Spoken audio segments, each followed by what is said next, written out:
All right, today we are going to be doing a little video here on how to hand feed baby birds. And today we're going to be hand feeding Sun Conures, Green Cheek Conures, and Indian Ringnecks. So the first thing I'm doing here is I've already had my water heated, and we never microwave the water.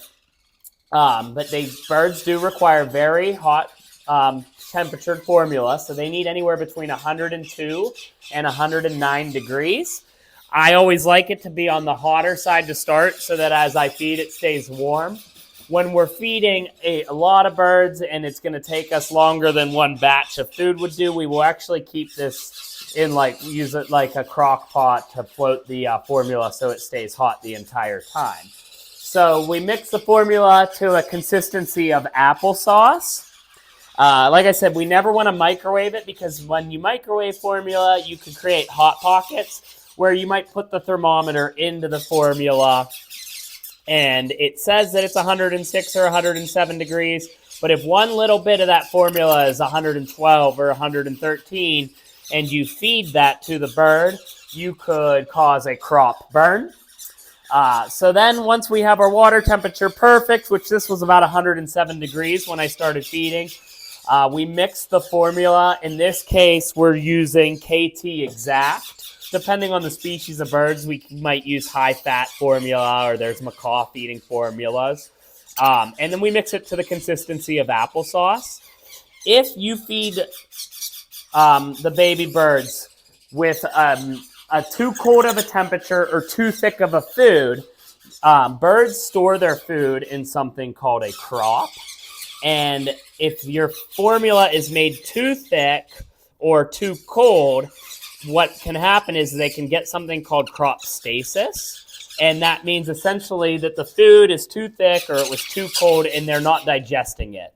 And what happens with crop stasis is a lot of times to remedy it, you will have to add hot water into their crop so they're not going to get the nutrients during the next feeding to help them pass it. But while that food sits there in the crop, it can grow bacteria like yeast and lead to yeast infection or some type of other bacterial infection. All of these babies that we're feeding today come from the same breeder. So we quarantine all of our babies here for 14 days away from any other bird. The incubation period for birds, these are such small little Sun Conures. I did our ones that were a little bit older. The incubation period for viruses and bacteria, in birds is 5 days. So by doing a 14-day quarantine before introducing them to any other birds, we're making sure that, they're all healthy. So, but we do share one food source with when the birds are all in quarantine together. If we have anybody showing any symptoms of illness, they are separated from the main population into a separate quarantine and then fed completely separately. So I was saying birds store their food in what is called a crop, and really cool on these little young birds, it's very easy to see that food. So we know how much they eat based on their weight. But this right here, pouch under their neck that I'm pointing to, that is their crop. And that, you can see how big it is. It's almost like a big bubble. That is where they will store their food and they'll digest it over the next several hours. It's really important when you're feeding baby birds or have just fed baby birds to be very gentle when you're moving them. If you bump their crop when it's completely full, you can cause them to regurgitate, which can cause aspiration. So these green cheeks are so adorable. They're not going to eat nearly as much as the Sun Conures. They're much smaller. But we're very careful with them. They got to sit completely upright whenever you're feeding and moving them so that they don't regurgitate any of the food you fed them. It's also important when you're feeding these guys, you can see that they are going to bob their heads. That's just going to be how they're getting that food down into the crop. Some of them are going to be a little bit more aggressive with the bobbing. This one's pretty slow. And if you're an experienced feeder, you can just feel their crop to see how much food is in there and if they should have more or not. Whereas maybe if you're not as experienced, you can see this guy's a little bit better, a little bit faster at bobbing. You're going to follow exactly what the breeder tells you, or what, we don't sell any birds that aren't weaned. But if you're trying to hand feed on your own, it's important you understand how much food your bird can eat. It's also really important that their crop is completely empty. I'm getting onto the ringnecks now. Is completely empty prior to feeding them. So if they have any remaining food from a previous meal, you will want to wait till they digest it to eat it. Again, that goes back to the growing of the bacteria.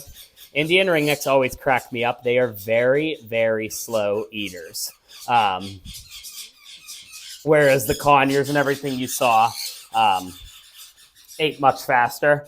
Those guys that I fed before really clean, were really, really clean eaters. If they get any food out, spillage, or they don't get it all down and they have it, it's really important that you clean it right away, because that will dry in their feathers and really get caked in there. All of these birds are eating 3 to 4 times a day right now that you're seeing us feed. Some of them are a little bit further along than others, but it's the midday feeding, so they're very excited. Something else that's really important with baby birds and when you're hand feeding is to keep good, accurate weights on the birds. Especially like we have 30 baby birds that we're hand feeding right now. So we do try to take their weight every 2 to 3 days. And we always weigh them when their crop is completely empty, because the food that they have in them will throw off their weight. And then we're able to monitor and see how they're doing, that they're gaining weight, that they're healthy. And having a good weight chart is so important, because if there is an issue going on, and sometimes you notice a bird loses just 10 grams of weight, that's enough to tell you that there's something going on. Maybe that bird needs to get seen by the vet, or, needs its daily food increased. So it's really important to have good weights on the birds. Something else, and now we're starting to really get a lot of birds up here. Whenever you're feeding the birds, you always put the syringe in on their left side, aiming towards their right. If you feed the other way, you're going to be way more likely to push food down the wrong pipe, which again can cause an aspiration. And essentially when a bird aspirates, it means they're regurgitating food. They could get formula down into their lungs, and it will turn into an instant pneumonia. It's really hard to get under control, can be really deadly and fatal to them. See, these guys have been pretty clean eaters too. I always like to keep a wet rag so I can mop them up right after they eat. So this is my last guy, and then I'm going to make a second batch of food for the remaining birds that I have, because I know my temperature is not going to have held. It's very easy. I've been feeding birds for a really long time for me to tell how warm the formula still is just by touching it. I always still do use a thermometer when it's hot, because all it takes is 1 degree too hot, and that's going to cause crop burn in birds. And again, that can be these guys are so delicate as babies. We wean about 300 birds each year here. So we're very experienced doing this. You can see they're still acting hungry. And I mean, they will act hungry. Almost 9 times out of 10, they're going to act like they still want more food. All these guys are bobbing for more food. But it's really important you don't overfeed them. You don't want to stretch out their crop. Or like I said, if you overfeed them, they're not going to digest it properly. So they all got the right amount of food. And see how that's squishy now? That is where they're storing their food. In that crop before it goes into their digestive system. So I still have about 15 birds here that I'm going to have to hand feed, but I'm going to do those guys off video. This is a really cool one. It's a gray pallid Indian ringneck. I just wanted to give you guys a little bit of information on hand feeding and how the hand feeding process goes and what it kind of looks like here. So I'm going to make a new batch of formula for the other birds and finish them off. But again, guys, thanks for watching. And if you have any questions, feel free to go ahead and drop them in the comments. And like always, we will do our best to answer them. See you guys next time.